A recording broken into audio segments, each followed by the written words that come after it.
Riverside. Good morning, Mr. White. Good morning, Mrs. Angel. How I'm are you living today? the dream. Living the dream. That's what we want to hear. We have a special guest with us today. It's Cameron from Hello. VideoPro. Hello, Cameron.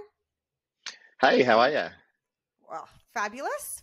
And our listeners will have heard us talk about VideoPro a lot because they are the very proud sponsor of this show, providing us with our very well used recording equipment. And Cameron got to see just how adept I am at using it as we set up before at the start. It was flawless, absolutely flawless. Good answer, Cameron. We are already off to a great start. So let's get underway and let's tell everyone a bit more about Cameron. So the alumni that he belongs to is he went to primary school at Lauderdale Primary School in Tasmania, and then he moved up to beautiful Queensland and went to primary school at Carina State School. He did his secondary school at Wellington Point State High School, and then he went on and did a Diploma of Business at TAFE Queensland at Mount Gravatt, and then went to QUT and did a Bachelor of Business and then an Executive MBA, so Masters of Business Administration. And tell us more about his life, Whitey. Cameron Douglas is the CEO of Brisbane-based technology group and retailer VideoPro. After completing an undergraduate degree in 2006, Cameron started in an entry-level position at VideoPro. Over the next 15 years, Cameron completed an executive MBA from QUT, became an owner of the business, and in 2021 was appointed CEO. Audiovisual technology has become pervasive in our lives, enhancing our work, learning, communication, collaboration, experience and enjoyment. It has become critical infrastructure and difficult to imagine life without it. Cameron's ultimate goal is to build Australia's #1 specialist AV company. From lounge rooms to boardrooms to stadiums, VideoPro has a clearly defined focus. In addition to his work with VideoPro, Cameron is also a struggling musician, part-time academic, hack surfer, avid reader, and loving father of 3. Welcome, Cameron. Great to be here. Thanks for having me. We've got a fair bit in common. I've got 3 kids as well. I'm a struggling musician and I'm a hack surfer too. It's a good combination. I don't know many successful musicians, to be honest. They're famous and they're not my friends. No, that's Yeah. me Well, too. I'm glad you two have met so much. It's like looking in the mirror for both of you. So first of all, Cameron, thank you so much on behalf of all of the teachers, I'm going to say around the world, for stepping forward and your willingness to support this podcast. Can you tell us, so why did you decide to do that? Well, first of all, that's my and our pleasure. I am a great believer that teaching is the most important profession on the planet. Education is the solution to pretty much every problem. Everywhere we see a lean too far into one side or too deeply into one thing, education and the ability for people to learn is always the leveler. It's always the thing that helps people get a bigger picture, understand better what's going on. And, with what teachers do in their day-to-day, it's an extremely important contribution to the society that we all live in. And so great teachers, make for a great society, and that's important. Just Absolutely. Yes, we're here. Yeah. Round of applause. So with the changing technology and everything that's happening, and what you said about teaching being the most important, the way teachers teach is changing as well. How are you supporting teachers in delivering content and also engaging the students in the way that is understanding of a changing world? Audiovisual technology is fundamentally an amplification of whatever message is coming through, right? So it allows you to say it maybe bigger, say it louder.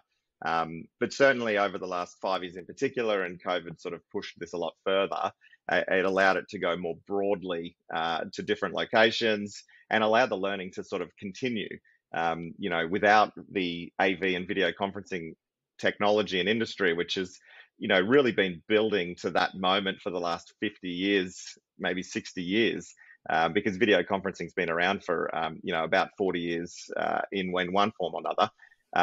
But without all of that work, we wouldn't have experienced the pandemic in the way that we did. And, it's not ideal, but it still allowed us to keep teaching, keep learning.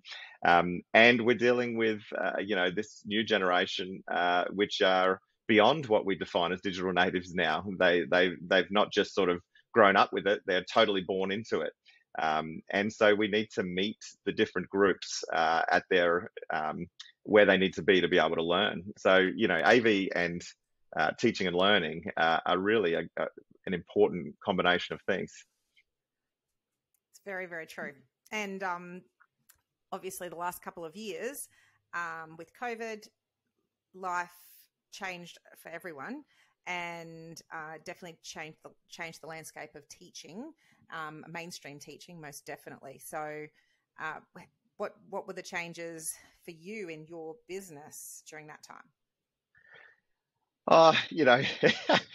Being a business owner in March of 2020, we always say March of 2020 had about 300 days in it. It was probably the longest month that any of us can ever remember, because we'd all become glued to the news and we'd become glued to all these sort of horrible things, and just, taking in new information all the time.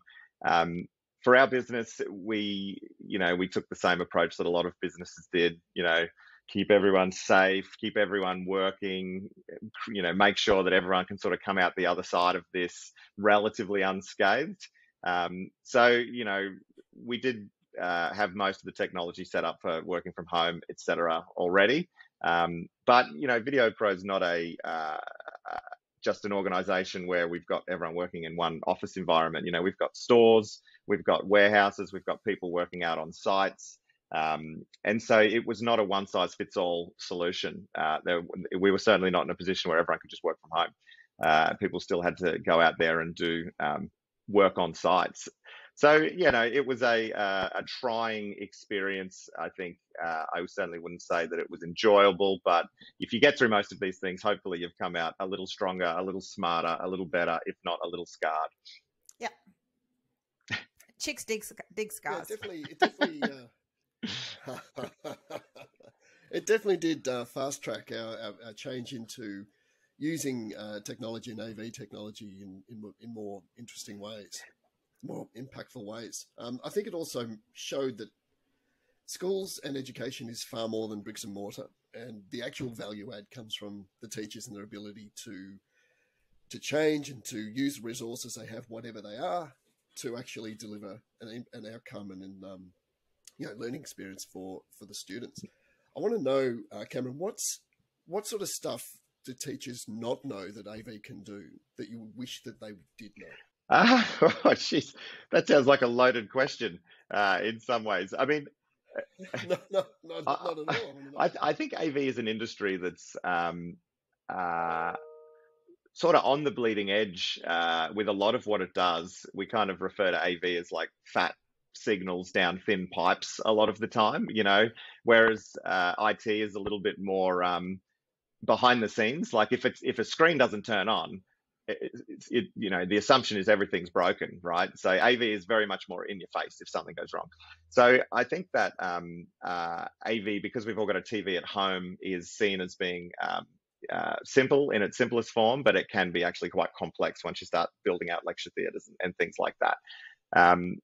IT doesn't make it any easier as well, with the amount of different connections, and your laptop comes out with a new connection. And when we did a lot of the schools for building the education revolution, we did VGA for all of those installations, and it must have been 3 years later that everything started switching to HDMI as a connection point. It's like, hey, this doesn't work anymore. I can't plug this in. So AV can be a tricky industry.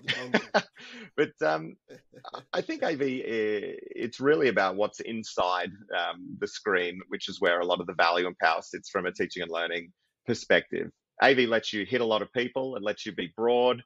It lets you, reach people where you otherwise might not inside a closed environment. but it's the content, it's the multimedia and the way those things are used that I think really turns on the teaching and learning. Yeah, beautiful. And I feel like, even though I know what you saw just before we started this podcast, I feel like I've become braver with technology over these last couple of years, and I do want to find out a bit more. I do think that I'm more capable of using more impressive technology nowadays, and know that I like that, what you said at the start, it amplifies your teaching and learning. I really like that phrase. And that's an awesome point that you raise, because shifting into technology adoption, people can be a little timid. COVID just made everyone do it. Mm-hmm. So this is not a case of, hey, we're going to have a 300-day change management process about how we're all going to start using this stuff. It's like, hey, guess what? It's Friday, and on Monday, this is what you're going to do. Absolutely. And and sure, you can have your breakdown, but you're going to do that over the weekend, and then you're going to front up to your students on a screen. Yeah, and it was great though to see that it started off where we're just going to front up to the kids in front of the screen, and then we started talking about, well, how do we actually make this quality teaching and learning? And we tried to then start to kind of immerse ourselves in it. But like Whitey said before, what we've actually realized is that how important that the connection is, and that face-to-face is, nothing actually beats that at all, because there's so much more to the human experience rather than just eye contact through a screen. 100%. And you're seeing it now with all the arguments going on, particularly in the corporate world, about getting people back into the office, and, we can't all just work from home forever, blah, blah, blah. And, all the people that own building companies are saying everyone's got to go back into the office, and everyone that owns software companies saying, no, we can work from home forever. And there's just blatant bias running around everywhere you see someone raise a point. But the cold hard reality is that in person is far more powerful and valuable, and technology is a way to augment that. It's not a way to replace that. And you've got to have both.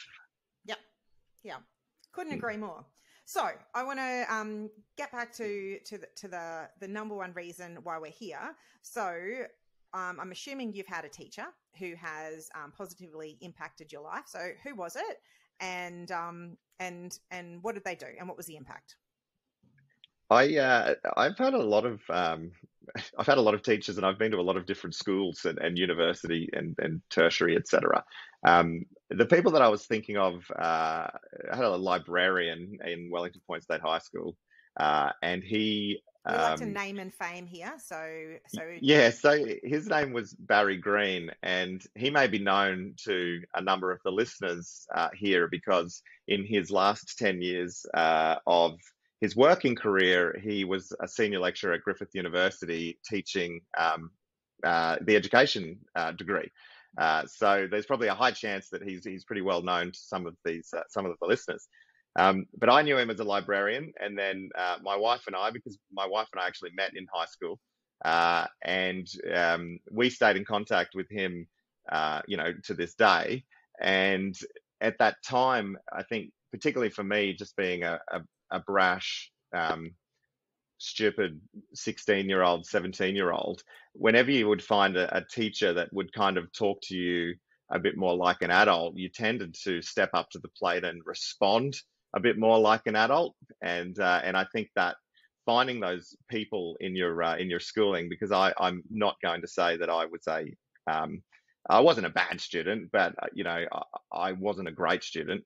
And that's why I went to TAFE and had to sort of like pick up my grades and everything before I could go to university. But people like that, people like Barry, really had the ability to help you understand things, help you connect, and help you see a future beyond, beyond school. Because when you're in school, sometimes that's it. Like, that's what you're thinking about. And you're not, I know there's some kids out there that, some kids are like, I'm going to be a doctor, and I'm going to do this, and I'm going to do that. And I was like, I don't know what I want to do, what I want to be. I just, I'm just having fun at school. And so finding other sort of, grown-ups, teachers that can help you navigate that is super powerful. Couldn't agree more. And so So he changed the perspective on your life in that he made you feel like more of an adult and that you were capable of more than what you maybe were thinking of in the moment. Absolutely. The thing about a teacher that can build strong relationship capital quickly, it's only when you have trust in a relationship that somebody can then challenge you effectively, right? So unless you've created trust, you're not going to take criticism. And so once you've got trust and relationship capital, then someone can say you're doing it wrong, and someone could say you're doing it wrong relatively abruptly as well.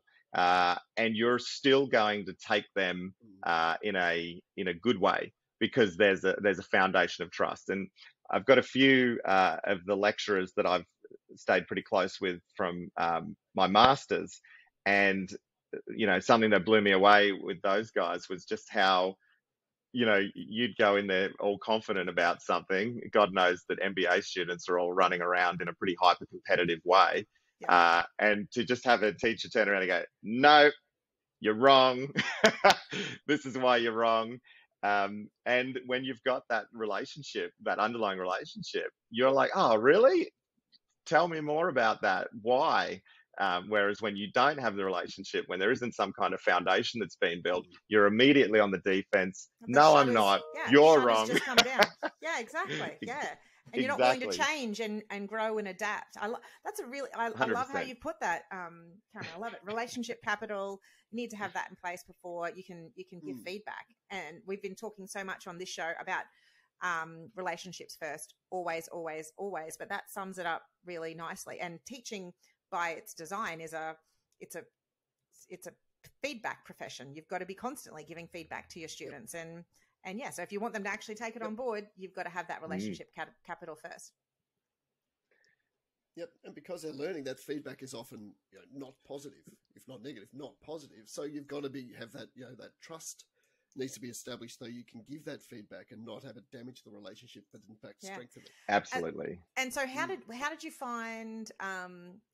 So it's awesome that you've been to TAFE and then you've gone to university and then you've gone on to that executive MBA. So you've you didn't take that direct linear route to university and to become a CEO of a company, which I think is really inspirational for people to be hearing, because I know in my 20 years of teaching, we always the system's kind of designed around that linear route to university and beyond, but more often than not, it's just not linear at all. So tell us. If anything, it's more like, is it exponential? Is that the curve, an exponential curve? Yeah. Yeah. Because you do find yourself treading water for a long time, and then all of a sudden you shoot up really fast. But the reality is you weren't treading water. You were actually learning tons of things, gaining invaluable experience, and then they set you up for that time when that opportunity presented itself, and all of a sudden, you've had this huge climb. Yeah. So are you going to tell me about your career? Was that your question? Absolutely. So tell us about that. Tell us about the kind of the choices along the way. And I think, so you were working, I find it really interesting that you're working at VideoPro, and now you're the CEO of VideoPro, which is really cool. So yeah, tell us about how that all came to be. So I didn't really know what I wanted to do. Well, I did. I wanted to be a rock star, but that's a hard career path. Are you listening, kids? Why... have a second option, all right? Back up. It's always tough, right? Like you look at someone like Taylor Swift, and she came from like a 5th generation of investment banking and had tons of money behind her, and you're like, I needed all that money behind me, or something like that. And that's why Will and I are still struggling musicians. We haven't made it. We haven't made it yet, Will. We're still working on it. Yet. So I did a lot of jobs before I started uni. I worked in retail. I worked in a factory. I worked at the Fisher and Paykel factory at Cleveland. I worked in a service station. I used to teach guitar, and I was a milkman. So I did milk deliveries from like 10 p.m. till 6 a.m. I did a lot of different things. And then I did, I didn't get a great OP, and I didn't know what I wanted to do. And then my mum rung me, rung me up. I was at home. She says, because I didn't get into any uni courses, she says, I've signed you up to a diploma of business at Mount Gravatt. You start this afternoon. Uh, and I always tell people that story because, in parenting, there's always arguments about, when you're giving your kids space and when you're leaning in. And I'm a great believer in just lean in all the time. And I'm very grateful that my mum did that, because she set this whole chain of events in play. And if she didn't, I might not have ever, gotten to where I am now. But in that time, though, when your mum had made that decision for you, I'm assuming you weren't feeling so appreciative in the moment, or you. I think I was. I don't know if I had any negative sentiment towards it. I think ultimately I was probably relieved that I then had something to do. Yeah. Because it doesn't feel great when you don't get into any of your university preferences. And so it sort of gave me a next step, because I didn't really have a next step at that point. So I went and I did that, and TAFE was really hard work. Like, that was a 9 till 5, 5 days a week. And when I went to uni, I was like, what is this? This is like part-time. You've got like 2 days and a half day. This is the biggest bludge ever. Yeah. Because TAFE was such hard work. And it was interesting. And I often tell people about my TAFE and my undergrad experience. And I said, doing a business diploma, it's like really practical. This is how you interview somebody. This is how you deal with this. This is how you deal with that. And then you go off into your undergraduate business degree, and it's like, all right, when you're the CEO of Nike, what are you going to do? And so you go from this really sort of basic foundation of like normality into all of a sudden, now I'm some kind of like investment banker, and it's not, for a lot of it, it's not that realistic. And unfortunately for undergraduate, it can also be not as relevant. So I did that. I went for a bunch of different jobs, and I got a job at VideoPro when I was 21. And all I knew was that there was a retail store at Carindale. So that's all I really knew of VideoPro at the time, because it turns out, and maybe back then, that doing a business degree it was a bit of a vague degree. Like, you do a teaching degree, the profession that you're going to go into. I'm going to be but you do you do a business degree, and I'm going to come out and be 100%. Yeah, and with teaching, your starting salary, all this information. Business degree is not like that. And so I started there. I started, for want of a better term, at the bottom. I was on the phone selling basically data projectors and digital cameras to schools. So VideoPro's always had a pretty deep and strong relationship with both public and private schools in Queensland. And so, I was selling cameras, selling projectors. And then I started to be outbound. So I'd go out and we started installing projectors and screens and interactive whiteboards and all that jazz into classrooms. So from there, I did that for a number of years, and, we'd always been involved with QSPA and QASP, and got to know a lot of people through that. Then I took over the sales. I went into the corporate space of VideoPro, and then took over sales and marketing, and then became an executive. And then we had a management buyout where some of our owners were getting out, which gave us an opportunity to get in. That was a 4-year process, the management buyout. So there's nothing easy about that. And then I became a business owner at 30. That's big and a brave decision. Yeah, it's scary, right? Like, if you didn't, so my family all worked for the government, so I didn't have any business owners in any of my circles. I didn't really understand what any of it was. I was just a fool led by ambition. And, I often think that if you know all the risks, then you're never going to do Nobody would anything. do it. Yeah. So there is some ignorance to it. But I often also tell people, there's that saying, bite off more than you can chew, and then chew like hell. Chew like hell. And the second part of that, which no one says, is because if you don't, you will choke and you will die. Yeah. So yeah, becoming a business owner was terrifying. I went from my $370,000 home loan to a $65 million company, and there were a lot more numbers, a lot more people, a lot more things to figure out. I started doing my exec MBA at that juncture, and I sat down with the MBA director, and she says, "Okay, tell me about how you went in your undergrad." And I said, I probably didn't work as hard as I should have. I didn't, I kind of had a P's for degrees sort of mentality. And she's like, okay, good. Because my GPA in my undergrad was 4.1. And she's like, if you told me that you'd tried really hard and this is what you got, maybe this isn't the place for you.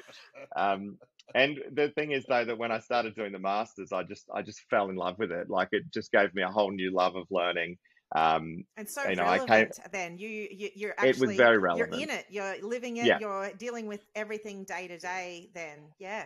100%. Context is there. Definitely. And the marks showed, because I finished that degree with a higher than distinction GPA, but it was a relevance. And I go back and lecture at QUT every now and again, and I'll always I say selling MBAs, but I go and talk to postgrad information evenings, like, what's it like to do postgraduate, and I always say, the most important thing you can learn is to learn how to learn, because once you've learned that, everything else life becomes better. And, we do kind of run in this model where the more I learn, the less I know, because the world is a very big place, and you kind of open up this very big place. And they're all the reasons why I value education so much. I don't believe in the narrative that a lot of business owners and startup founders have. I don't believe in the Zuckerberg kind of narrative where I dropped out of school and now look how rich I am. Like, I don't believe any of that. When I do the postgrad nights, I say to people, to become a doctor, you have to go and do 4-year undergrad, 3-year medicine, residency, and then probably another 4 years specialist if you want to do that. And only then are we going to let you start working on people. And I said, and as a manager, you're mucking around with someone's brain every single day, and you don't have to do anything to get that.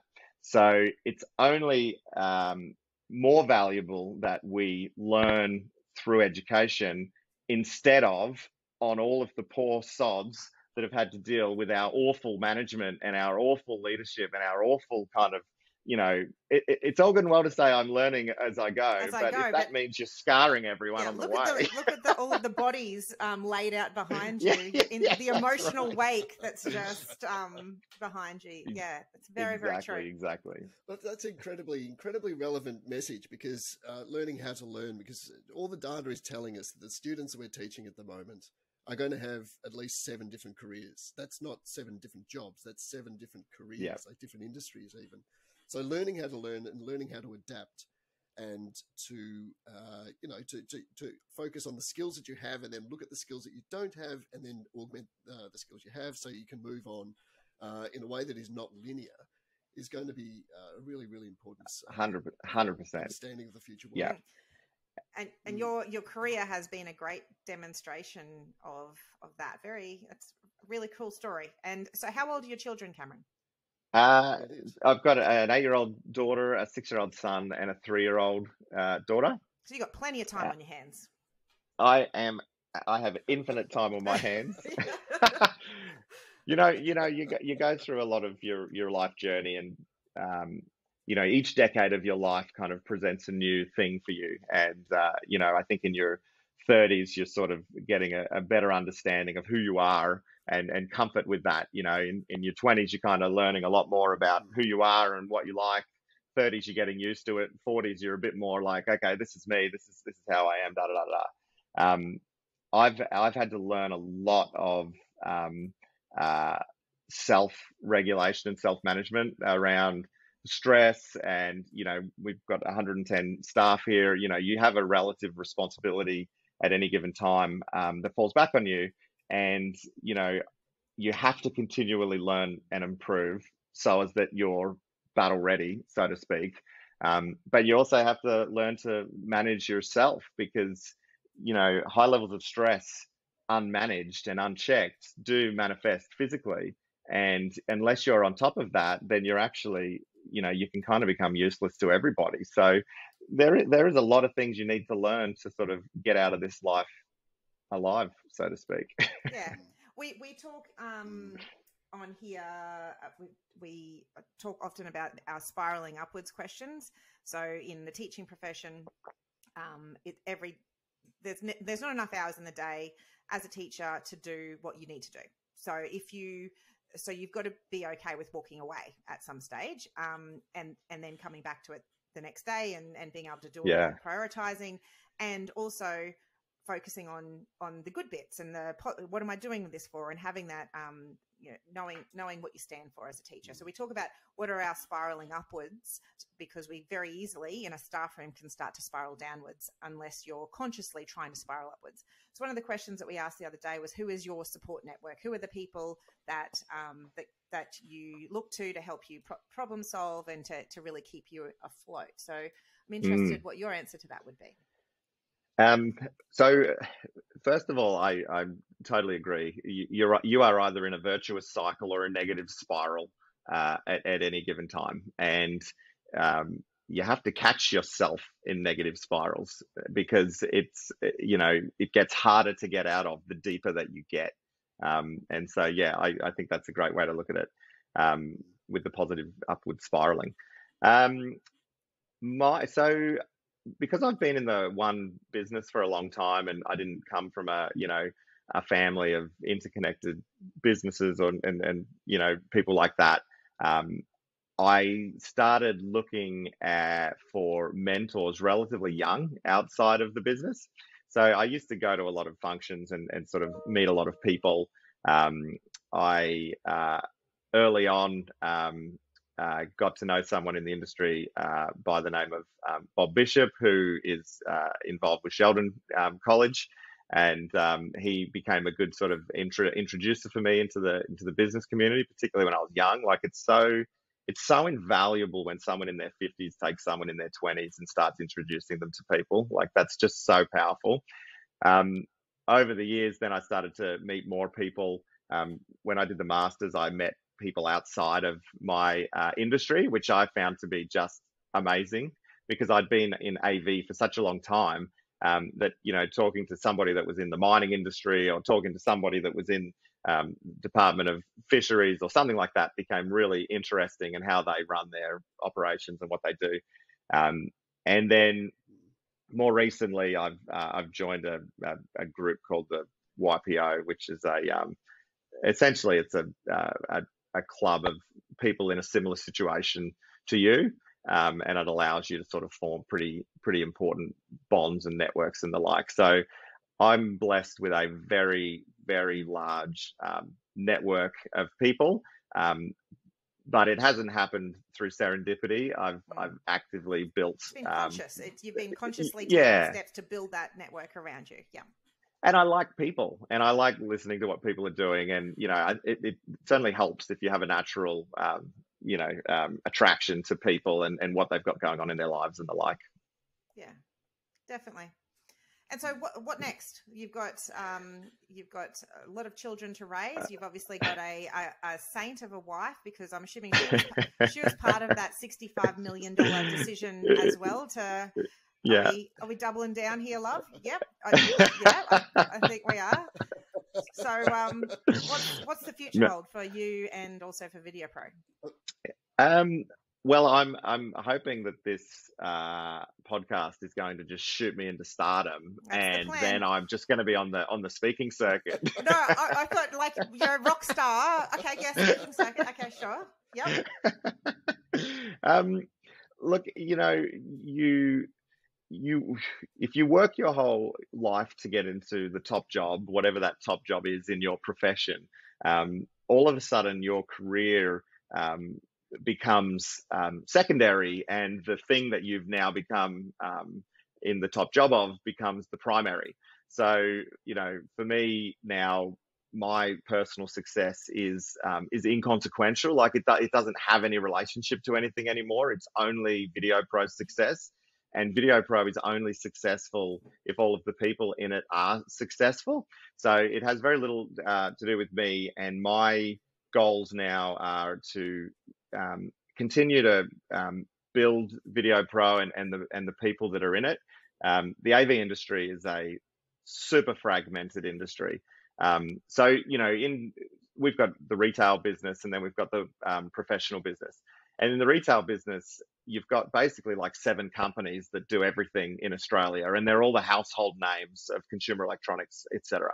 Once you go into professional AV, it's hyper fragmented. There's 1,000 small businesses, and that's not necessarily good for careers of people in this industry.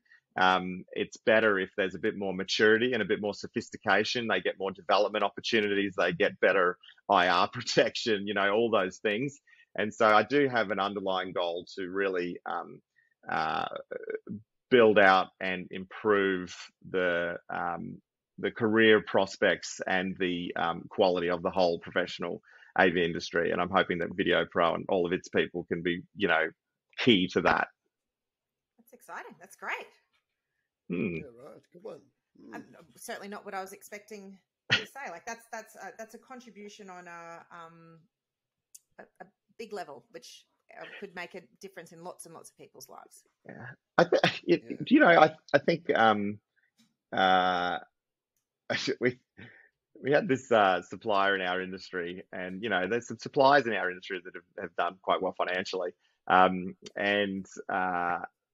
they lose track of it, where money becomes the only thing, and it's very hard to inspire young people / all people with, you guys need to work harder so that I can go and like get more fuel into my super yacht or whatever.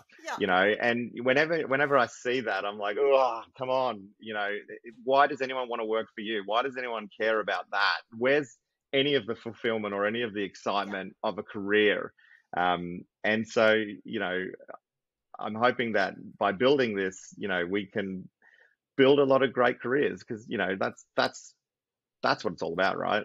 Yeah. Well, moral purpose is a driving force in ways that money just can't be a driving force. Which is obviously, I mean, it might shock you, Cameron, but we're not making any money out of this podcast.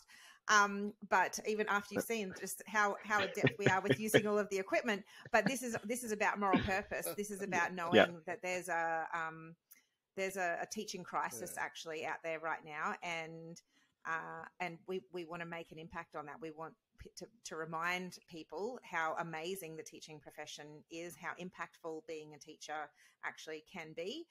And we want to entice people over into this profession. If your job is lacking a bit of that moral purpose, teaching has that in absolute spades. And it's you're like what you said at the very start. Teaching is everything. Teaching is creating every one of those professions. So it's beautiful to hear a businessman talking about moral purpose. That's actually really inspiring stuff. So thank you. That's my pleasure.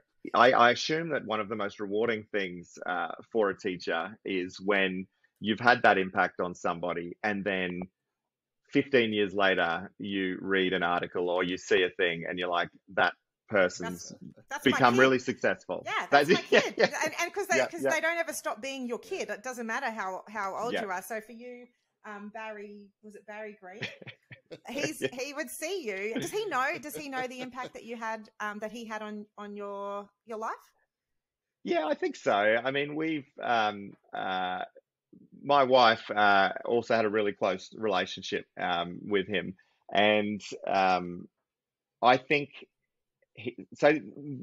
I think they had that impact on quite a large number of people. And whilst we would like to feel special that we were the only ones, I know that there were a lot of people that were impacted. But then that is the scale opportunity of teaching. You can hit a lot of people. Absolutely. Every year a primary school teacher is building those deep, meaningful relationships with their 30 kids. And as a high school teacher, you've got 150 kids that you teach each year. And then, so in my career, over 20 years now, that's a lot of kids. It never gets old though, seeing a student out and them saying, "Oh, you're my favorite teacher," or "Do you remember when we did this in class?" Or it doesn't get old. I know that unfortunately for you, probably Cameron, you're probably maybe not going to be able to be that rock star, but Will White is a rock star. When he goes out in his community, people are screaming his name, Mr. White. There's placards. I don't know about the placards. Slow down, boy. But a teacher is a rock star in their own classroom. Definitely, you have you're holding court, you're performing, and definitely you get some very loyal followers along the way. So it is absolutely it is a lovely profession to be part of. It is. All right, before we let you go, Cameron, we do a little thing on this show called the alphabet game, where I will give you a subject and a letter, and then you're going to yell out the answer. Are you willing to play the alphabet game against Mr. White? Put it all on the line. Willing and able. That's my boy. Well done. All right. Well, we'll see. We'll see how able. Here's the sting. You stretch, and we'll get ready. All right. Off the weekend. All right. That's stretching over. Here we go. All right. Okay. All right. I'm just going to my questions to see. Here we go. This one is a good level playing field, actually, for my two rock stars. Name a song starting with A. Animal, Pearl Jam. Very fast.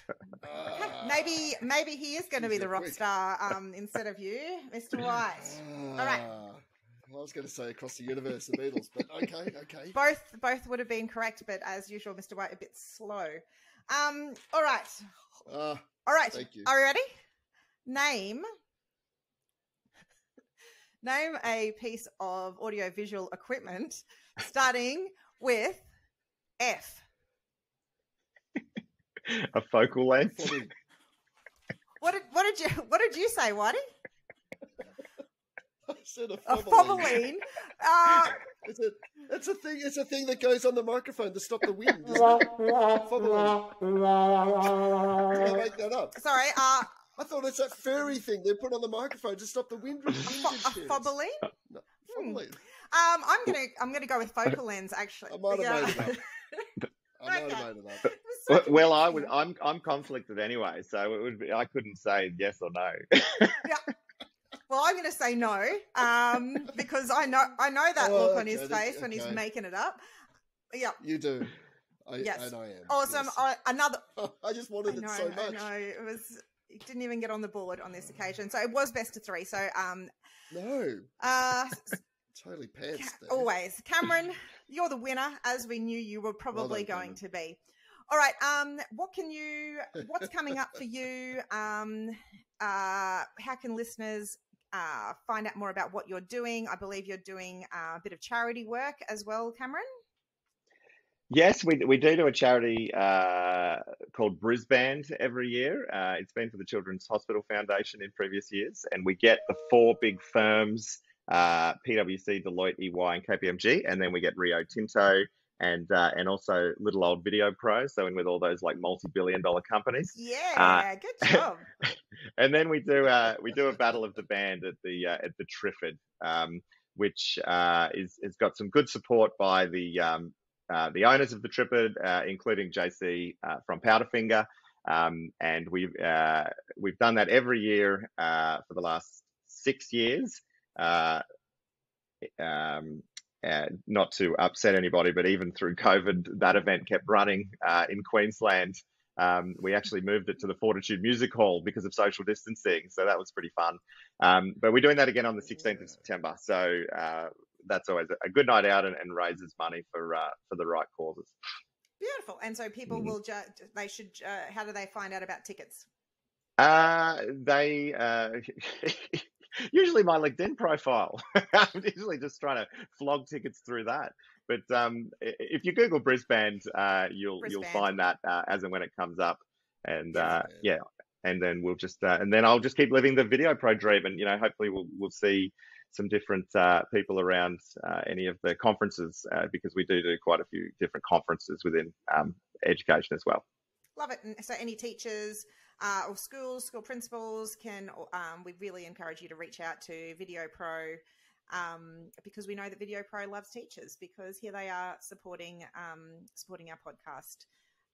And so it's not just in Queensland, you're beyond Queensland, you're around Australia.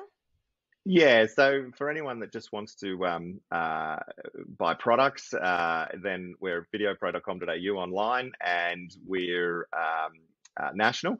And for services, installations, we're more Queensland and New South Wales is our main business. Love it. Well, anyone, for our listeners who want to reach out to us, we're always looking for those teaching tales and magical moments that we would love you to send through on our Facebook site, Teachers Change Lives Podcast, or Instagram, also Teachers Change Lives Podcast. You can find us on TikTok with telling our teaching tales, magical moments, and Whitey's Weekly Wisecracks. Mr. White, what is our email address? Tell everyone. Our email address, teacherschangelivepodcast@gmail.com. Well done, yeah. He's had a bit of trouble with that email address, and he's absolutely nailed it. Absolutely nailed it. Awesome. So thank you again so much to Cameron personally for telling his story today, and to VideoPro as always for supporting our podcast. Thanks, Sharon, and thanks, Will. Much appreciated. All right. Well, Whitey, we will be back on board next week with another episode. Keep looking after those kids. Yes, I will. You always. too. Yeah. One. Well, And then the students. Yes, indeed. All right. See you later. Bye, everyone. Bye. Thanks, Cameron. Thanks, Shaz. Thank Bye. you.